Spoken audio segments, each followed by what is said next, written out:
Puberty. Everybody's least favourite school subject.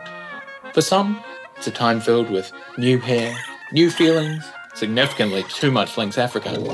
And for others, it's a time filled with plenty of gender dysphoria. But those are just the genetic cards we're dealt, right? Well, according to the New Zealand healthcare system, there may be a way to get the hand you've been longing for all along. My name is Perrin Hastings. I'm an animator, game master, and non-binary creature of the night. In this series, I'll be diving deep into the everyday struggles surrounding gender and biological sex to discover how this all works, where our identities come from, and how we can find comfort in this batshit crazy world. This is the Gender Agenda.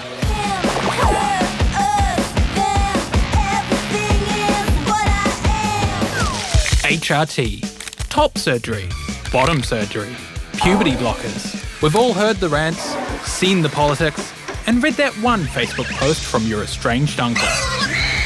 But even I, the non-binary wonder I am, still don't know what gender affirming healthcare actually is. Perhaps a jaunt into the world of academia could give us a clearer image.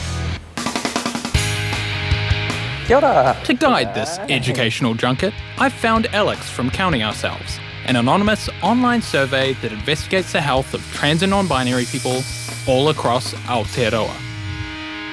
When we talk about gender affirming healthcare, it refers to so many different healthcare services, interventions. So whether that's things like gender affirming hormone therapy, different types of surgery like chest reconstruction surgery or genital surgery, laser hair removal, facial feminization surgery. Sometimes it can refer to psychosocial support or mental health support. Ultimately, what it comes down to is taking whatever steps you need to feel at peace with your body. In theory, those all sound great. So what's it like in practice? I would say over the last 10 years, trans health has evolved quite significantly. There's been more awareness and visibility of trans people's health needs. Yeah. But at the same time, we're still seeing a lot of unmet need within our community. Your access to gender affirming healthcare is so varied depending on who the healthcare professionals are, how confident they are, how far people have to travel outside of their region. A trans person living on the West Coast is going to have a very different experience to someone living in Wellington. Yeah.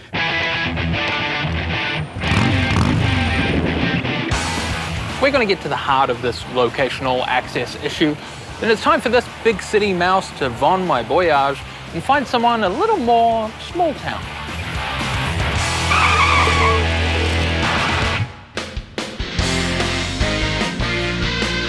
I'm a small town girl at heart, from the Bay of Plenty. Grew up in Gisborne actually, but that's where I was from, and then grew up in Whakatane. It's the Divalicious Diva, the drag pop princess of New Zealand.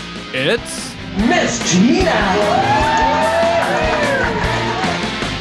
At 24, I started doing drag for the first time, and something just started happening to me. There was this confidence. There was this woman inside that wanted to come out, and after a year of doing drag, I was like, I think I want to be a woman during the day too. So I was like, where do I go? What do I do?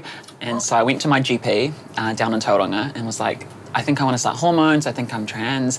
And she was like, I don't know what to do. And I was like, oh, okay. And so I ended up at the Tauranga Hospital, have a psych evaluation to see if I'm normal.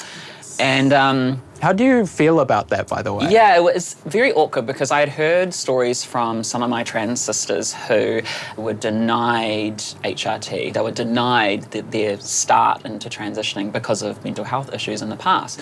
So during my little evaluation at Tauranga Hospital, I lied and said that I've never had suicidal thoughts. I don't know what depression is. I'm all good, because I wanted all those little ticks so that I could start hormones, which is something I don't recommend, lying about stuff that is important, like mental health. But at that time, I was so scared that I would get denied the right to start becoming who I always wanted to be. I know what you're thinking. What is this mythical HRT thing? Put simply, hormone replacement therapy is a two-step process that first slows production of your dominant sex hormone, then boosts the production of your non-dominant one to to establish a new hormonal hierarchy. This shift in power leads to a whole bunch of physical changes in the body, like softer skin, to increased body hair, or even a freshly grown rack of boobs. It's a super common practice, so why is it so hard to access? Because of the historic lack of knowledge among healthcare professionals, trans people are often accessing healthcare with having done a lot of research themselves, to the point where often it's a common experience for trans people to be educating their healthcare professionals about what they need and how to get it. Which is crazy. Which is, when you think about it, that's, I was taking a whole tablet a day of testosterone blockers for years, and it wasn't until another trans girl told me, like, you shouldn't, that's way too high for anyone. I was like, oh, like, even my GP didn't recommend that to me. So, and that's probably why I was so tired all the time. I had, like, no sex drive because I was on too much blockers. So even that was like a learning curve of, like, me telling my GP, oh, apparently this is the recommended dosage now. And she was like, looked it up on the thing. Oh, yeah, it is. Let's drop you. I was like, who's making this up? Who's not following up things, you know? Yeah. But the GP I have at the moment, she's amazing. She's always been great and supportive, so.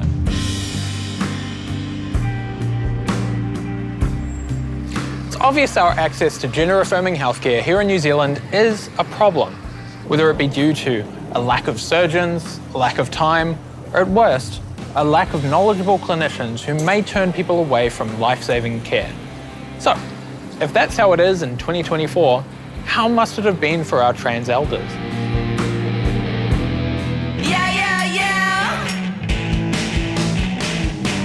In those days, it was very difficult to transition. You don't have the mentors that you would today. This is Roxanne Henare. She's a trailblazing diva of Karangahape who spent the last 30 years working in healthcare, trying to make it a safer spot for a trans whānau.